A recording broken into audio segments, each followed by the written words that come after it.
किया स्टार्ट किया। तो ट्रांसफार्मर हम लोग सब जगह देखते हैं, सभी जगह पर लगा होता है, देखा ना सबका ट्रांसफार्मर एक बॉक्स की तरह होता है, लेकिन उस बॉक्स के अंदर क्या होता है, वो कैसे काम करता है, उसको हम लोग यहाँ पर देखेंगे। तो उस बॉक्स के अंदर क्या था, ट्रांसफार्मर का काम क्या है, वोल्टेज और करंट इलेक्ट्रिकल क्वांटिटी को क्या करता है, एक लेवल से दूसरे लेवल में चेंज करता है। यही काम है ना, या तो वोल्टेज को बढ़ाएगा या घटाएगा, दोनों काम करता है। वोल्टेज को हम उससे बढ़ा भी सकते हैं, घटा भी सकते हैं, लेकिन फ्रीक्वेंसी और वोल्ट एम्पियर क्या रहेगा, मेरा सेम रहेगा। तो अब हम लोग देखते हैं इसका कंस्ट्रक्शन।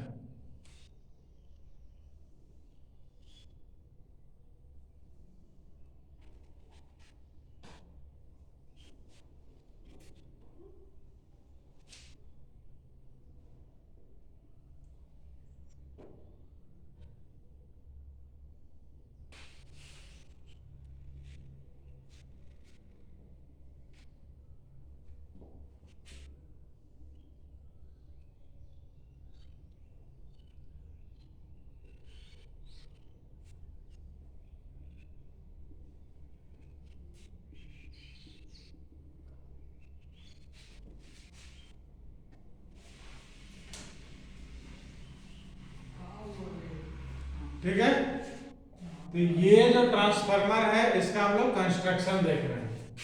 तो कंस्ट्रक्शन में क्या है, ये जो है हमारा मैग्नेटिक कोर बोलते हैं इसको, मैग्नेटिक कोर। और यहां पर दो वाइंडिंग होता है, दो वाइंडिंग होता है। वाइंडिंग के लिए हम लोग कॉपर या एल्युमिनियम का वायर यूज करते हैं, बेस्ट होता है कॉपर का वायर। ये जो मैग्नेटिक कोर है, जैसे इलेक्ट्रिकल करंट हमारा किससे होकर के फ्लो करता है, वायर या कंडक्टर से होकर के फ्लो करता है, हवा में फ्लो करता है क्या, वायर से होकर के फ्लो करता है। तो उसको एक पाथ चाहिए, एक रास्ता चाहिए करंट को फ्लो करने के लिए। उसी तरह फ्लक्स को फ्लो करने के लिए एक रास्ता चाहिए, तो वो रास्ता कौन देगा, ये मैग्नेटिक कोर देगा। ठीक है, अब ये जो हमारा वाइंडिंग है इसको हम लोग बोलेंगे प्राइमरी वाइंडिंग, और इस वाइंडिंग को क्या बोलेंगे, सेकेंडरी वाइंडिंग। अब हम कैसे जानेंगे कि किसको प्राइमरी बोलना है, किसको सेकेंडरी बोलना है, दोनों वाइंडिंग तो एक ही समान है। तो हम क्यों नहीं इसको प्राइमरी बोल दिए, इसको सेकेंडरी को नहीं बोल दिए। तो प्राइमरी का मतलब क्या होता है, प्राथमिक या पहला, प्राइमरी मतलब फर्स्ट। तो प्राइमरी वाइंडिंग हम उसी वाइंडिंग को बोलेंगे जिस साइड हम सप्लाई देंगे। ठीक है, सेकेंडरी वाइंडिंग हम उस वाइंडिंग को बोलेंगे जहां हम लोड कनेक्ट करेंगे। ठीक है,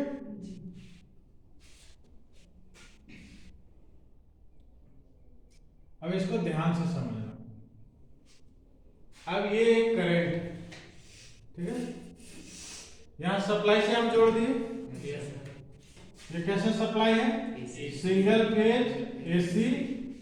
वोल्टेज कितना होगा 230, फ्रीक्वेंसी कितना होगा 50 हर्ट्ज। ठीक है, अब ये करंट यहां फ्लो कर रहा है, तो मैग्नेटिक फील्ड का डायरेक्शन कैसे होगा, ये थंब रूल से हम लोग निकाल सकते हैं इसका। करंट मेरा जी डायरेक्शन में फ्लो कर रहा है, डायरेक्शन में सारा उंगली को हम घुमाएंगे, तो मेरा अंगूठा का जो डायरेक्शन होगा क्या बताएगा, मैग्नेटिक फील्ड का डायरेक्शन बताएगा।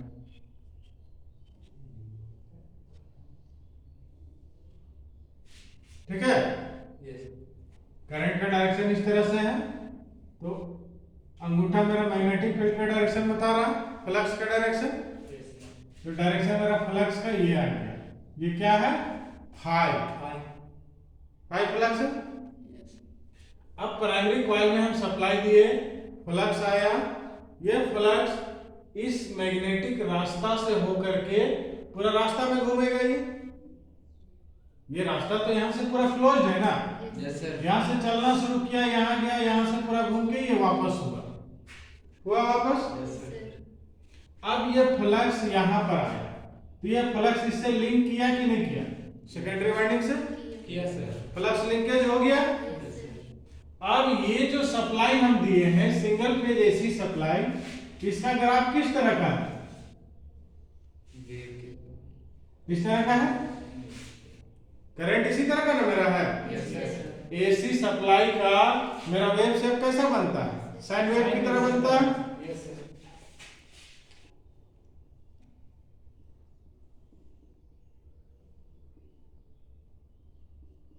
तो ये मेरा करंट का ग्राफ होगा। तो फ्लक्स का ग्राफ कैसा होगा? सेम होगा। जो मेरा करंट है वही ना ग्राफ बनेगा फ्लक्स का। तो मेरा फाई का भी ग्राफ इसी तरह का होगा। तो अब फ्लक्स हम लोग क्या देख सकते हैं यहाँ पर? फ्लक्स कैसा है? स्थिर है कि चेंज कर रहा है? चेंज कर रहा है। चेंजिंग इन नेचर है। तब फैराडे लॉ क्या बोलता है?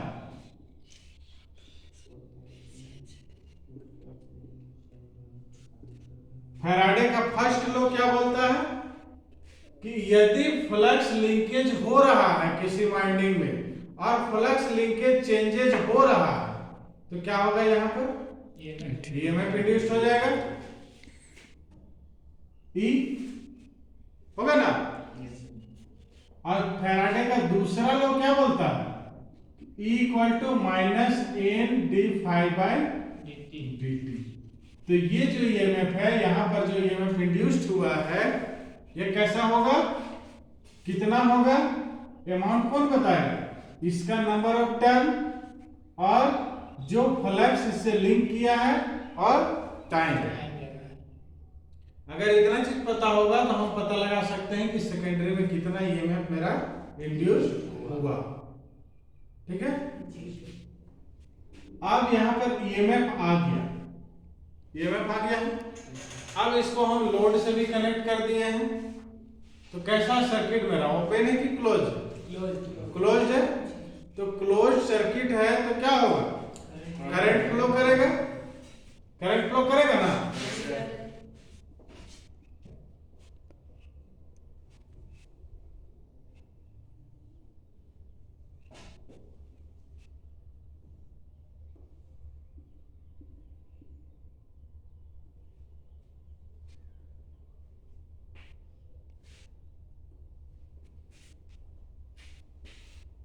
तो अब यहां करंट फ्लो कर रहा है।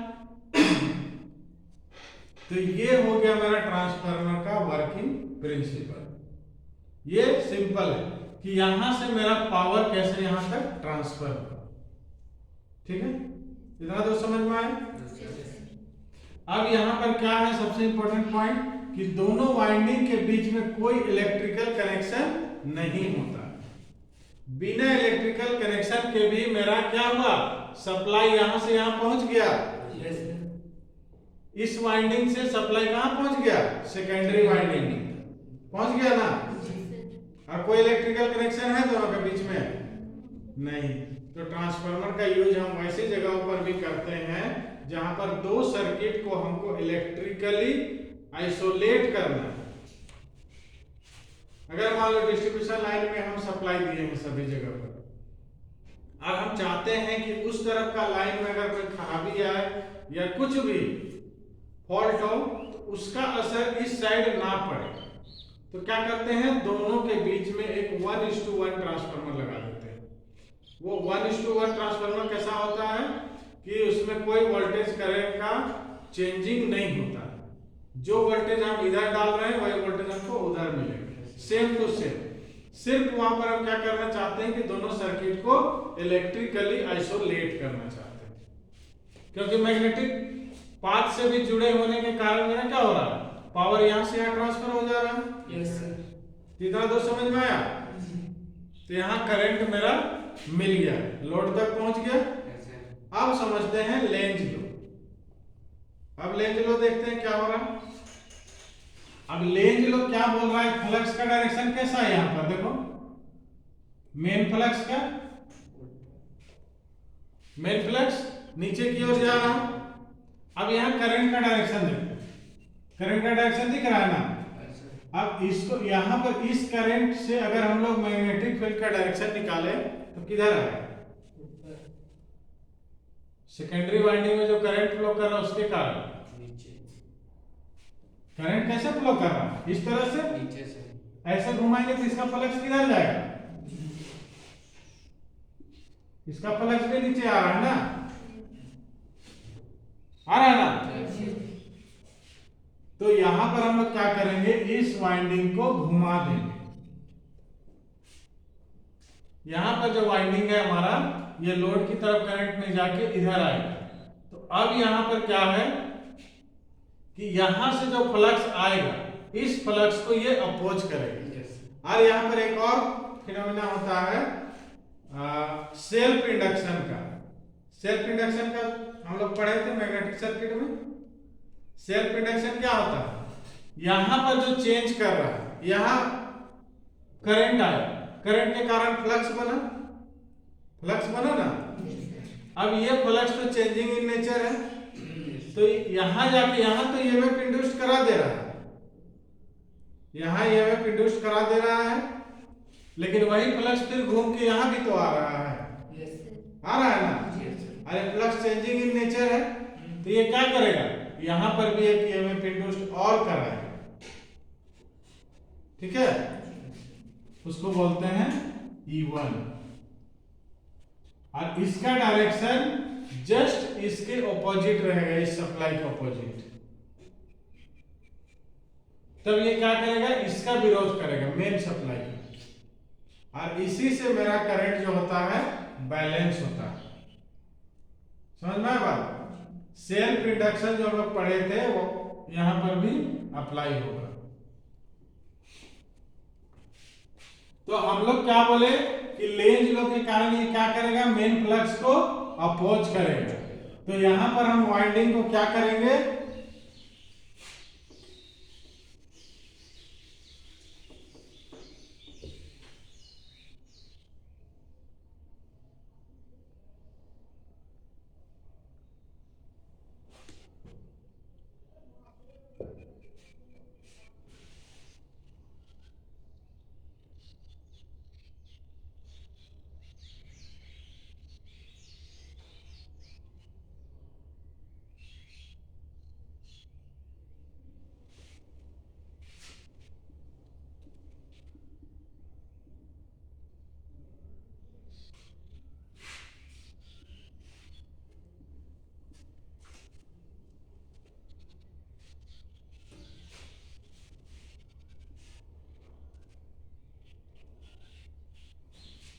अगर हम सिर्फ वाइंडिंग को घुमा देंगे तो क्या होगा, मेरा फ्लक्स का डायरेक्शन चेंज हो जाएगा, ठीक है। तो इस तरह से वाइंडिंग को चेंज करके हम फ्लक्स का डायरेक्शन क्या कर सकते हैं, चेंज कर सकते हैं।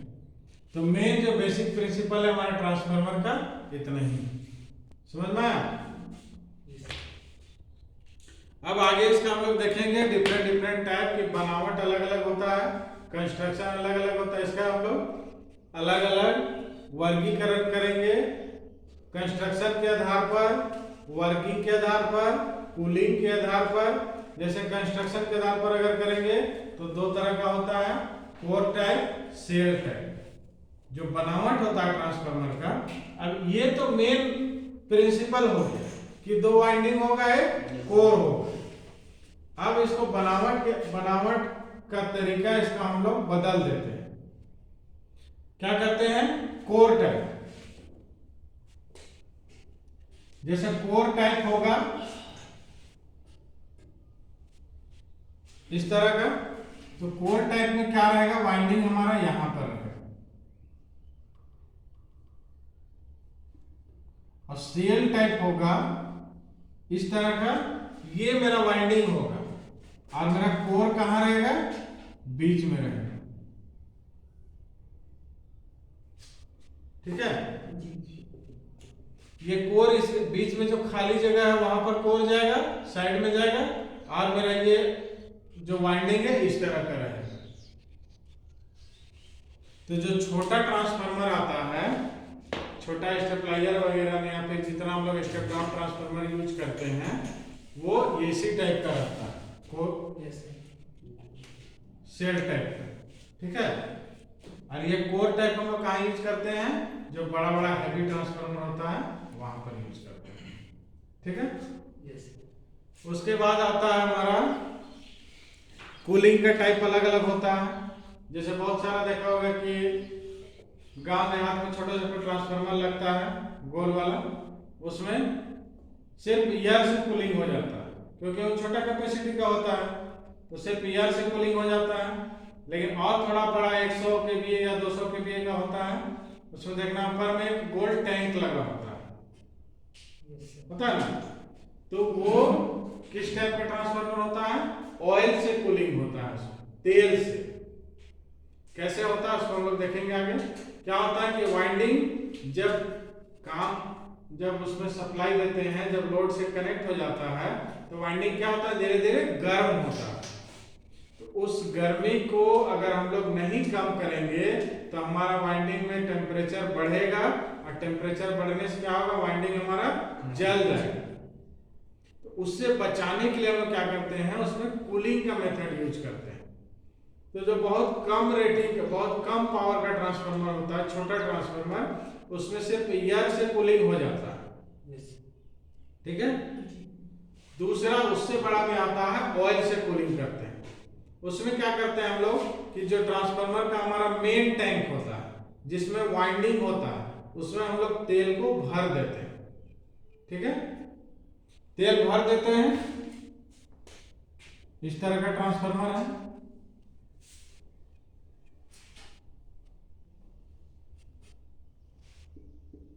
यहां पर मेरा वाइंडिंग है और यहां पर हम क्या किए हैं, तेल से इसको भर दिए। अब क्या होगा, जैसे ही वाइंडिंग मेरा गर्म होगा तो तेल भी गर्म होगा ना। तो जितना देर तक तेल ठंडा है उतना देर तक वाइंडिंग को ठंडा करेगा। अब जब बहुत ज्यादा हीट हो गया तो तेल भी गर्म हो जाएगा।